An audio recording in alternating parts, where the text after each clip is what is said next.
Bienvenue dans Justice en France. Ce soir encore, vous allez suivre une audience qui n'est pas publique et où, habituellement, les caméras sont interdites. Dans ce huis clos, c'est l'avenir carcéral de 4 personnes condamnées qui est en jeu. Dans un premier temps, la justice leur a épargné l'incarcération, mais elles n'ont pas respecté leurs obligations. Faire un travail d'intérêt général, suivre un stage de prévention contre les violences conjugales. Conséquence, les 4 condamnés comparaissent à nouveau devant le juge de l'application des peines. Nous sommes au tribunal judiciaire de Lisieux.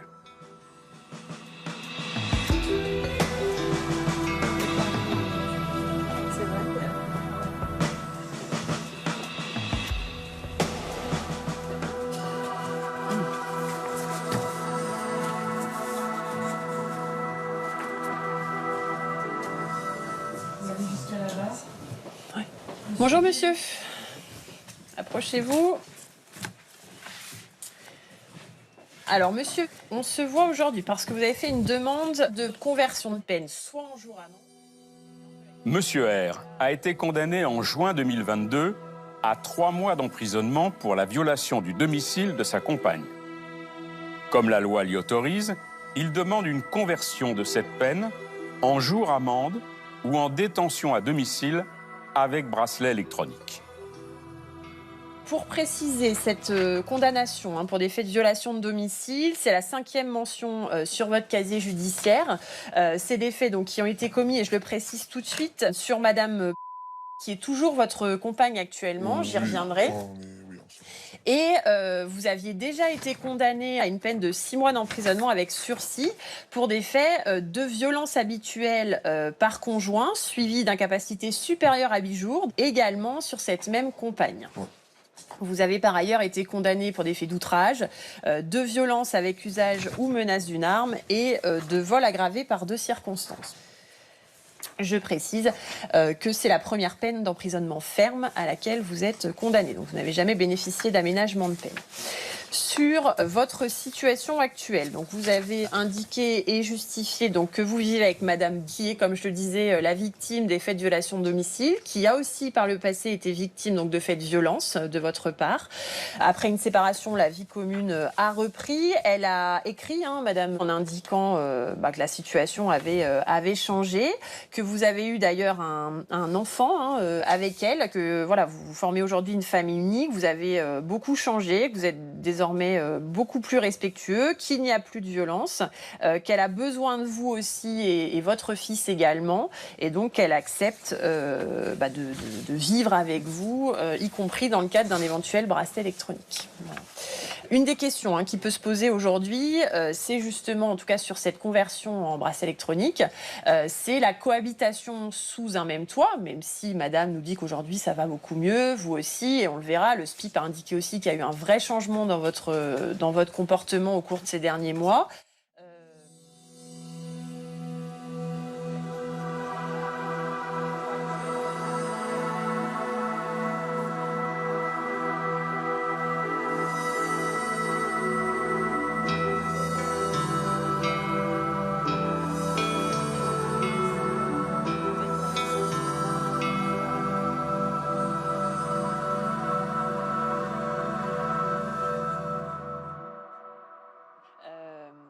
Voilà, la question, encore une fois, se pose quand même.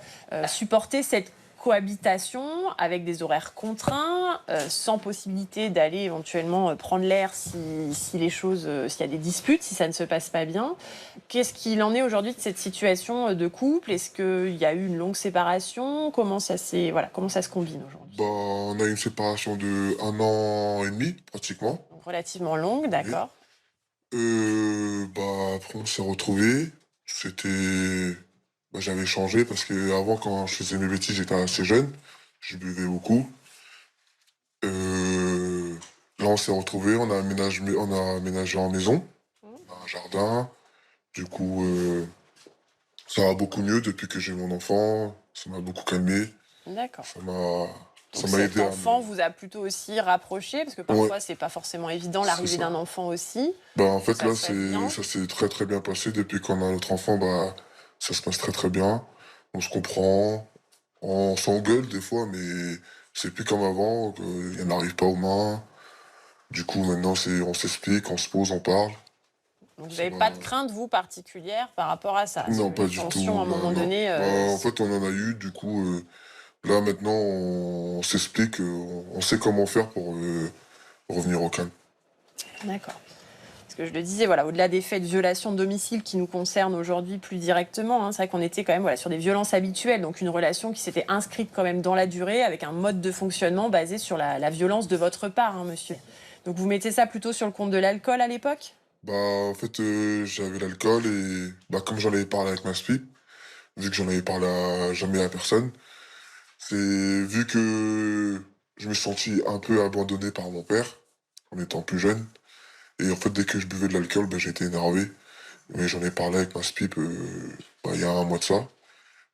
Et bah, en fait, elle m'a expliqué en fait, qu'elle me comprenait, entre guillemets, qu'elle me comprenait parce qu'en fait, c'est comme un abandon. Et en fait, étant petit, ça m'avait touché. Et dès que je buvais, bah, c'était pour ça. D'accord. Est-ce que vous avez entrepris des soins, des suivis particuliers ou Bah, de en fait, vous-même j'ai travaillé un peu plus sur moi-même. En tout fait, seul ou avec l'aide d'un non, professionnel bah, un peu tout seul. J'ai essayé de travailler un peu sur moi-même. J'en ai parlé un peu aussi avec ma conjointe qui m'a beaucoup aidé sur ça. D'accord. Du coup, bah, depuis ça, je peux boire, je me bois pas, je bois, mais pas excessivement pour être Il complètement. n'y a plus d'excès. Il n'y a plus d'excès sur Vous ça. rendre violent ou... Voilà, il y a... Parce que voilà, l'alcool, effectivement, ça désinhibe. Maintenant, ça ne peut pas expliquer non Non, plus c'était à pas. 100% des Non, comportements violents. Et il y a d'autres choses derrière. C'est pour ça que je vous disais, en ça. plus, si vous dites que c'est toute une histoire, voilà, une enfance, etc., il y a peut-être des choses à travailler aussi et se faire aider. Ça peut parfois... Bon, en tout cas, vous estimez aujourd'hui que vous avez réussi par vous-même Oui, par à faire ce moi-même et travail-là. avec ma conjointe, on a réussi à se focaliser, à se mettre bah, dans le droit chemin. D'accord.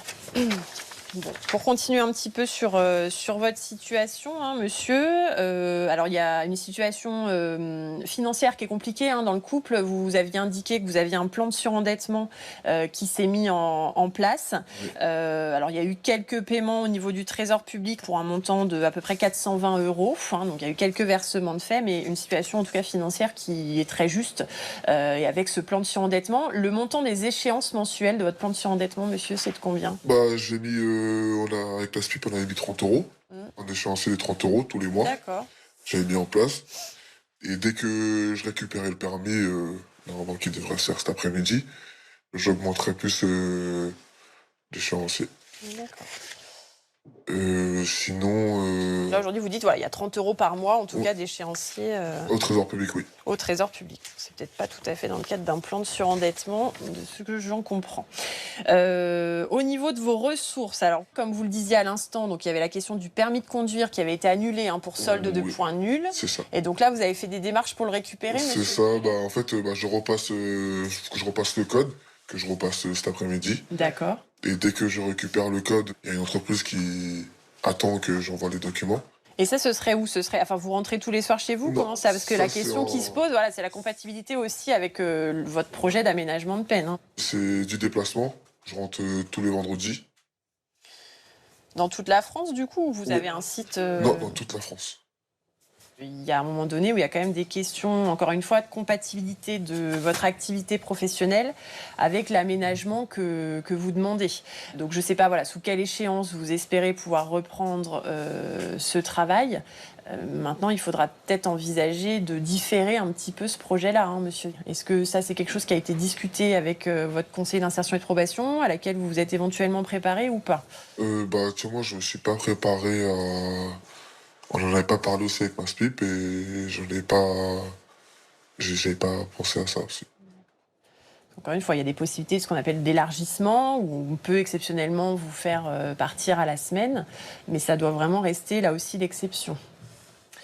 Autre question, monsieur. Ce qui a été un peu compliqué aussi sur cette instruction de votre dossier d'aménagement de peine, ça a été vos absences au SPIP, alors qui étaient globalement justifiées par votre activité professionnelle. Maintenant, il faut que vous ayez conscience aussi qu'un aménagement de peine, il y a un certain nombre de contraintes, et notamment répondre aux convocations du service pénitentiaire d'insertion et de probation, Oui, qui ne peut pas être à votre disposition le samedi et le dimanche. Oui, ça, je comprends bien. Donc voilà, c'est là aussi, au-delà de la question des déplacements à la semaine, c'est qu'il faut que vous soyez prêt à vous rendre disponible lorsqu'il faudra se rendre disponible. Ça, oui. Moi, je peux prendre des initiatives, du coup, de soit le mettre le vendredi après-midi, parce que je rentre le vendredi midi.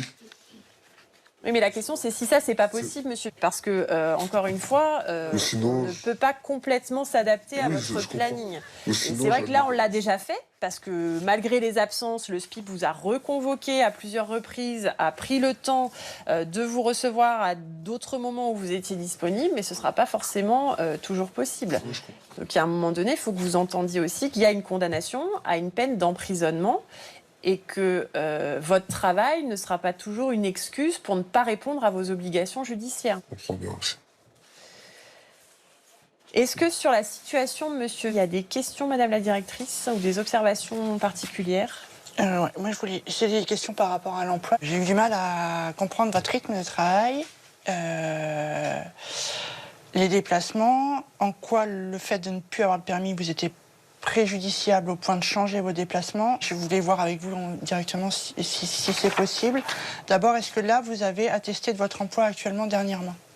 Attester comme... Des fiches de paye, des... Moi, c'est des factures. C'est des factures. Vous les avez transmises à votre conseillère? Oui, je crois que j'avais donné à mon conseil. Alors, il y en a quelques-unes, mais effectivement, il n'y a pas forcément des très très récentes, monsieur. Là, non. Il faudrait qu'on ait des plus récentes. Ok, d'accord. Et du coup, c'est des déplacements à la semaine, mais pas toutes les semaines. Non, parce que là, comme... Il y a des semaines où vous êtes Voilà, à parce votre que- domicile toute la journée? C'est ça, parce qu'en fait, des fois, comme là, j'ai pas le permis, Oui. en fait, mon employé, il décide de s'adapter à moi, d'emmener quelqu'un avec moi qui a le permis. Du coup, en fait, je travaille une semaine sur deux. Des fois, en fait, je travaille les 2 dernières semaines du mois. En fait, c'est lui qui s'adapte. En fonction des missions et des déplacements. C'est ça. D'accord. Si vous récupérez votre permis incessamment Bon. sous peu, ça change ça? Oui, si je récupère le permis, je vais travailler directement les 4 semaines. Et ça va être compliqué, du coup.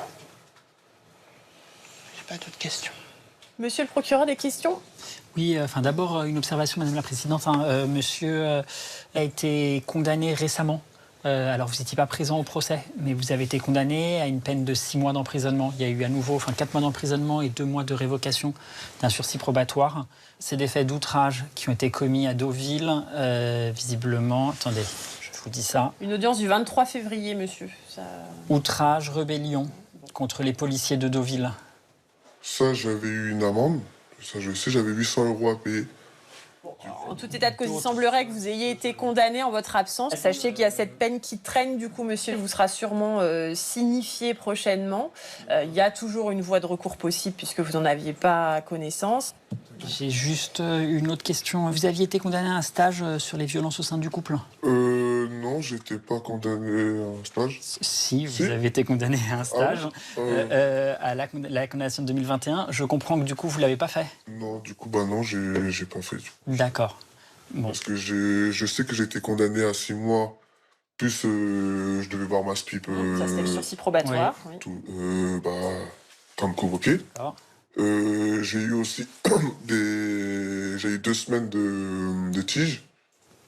C'est fait, ouais. Ça, je les ai Ouais. fait.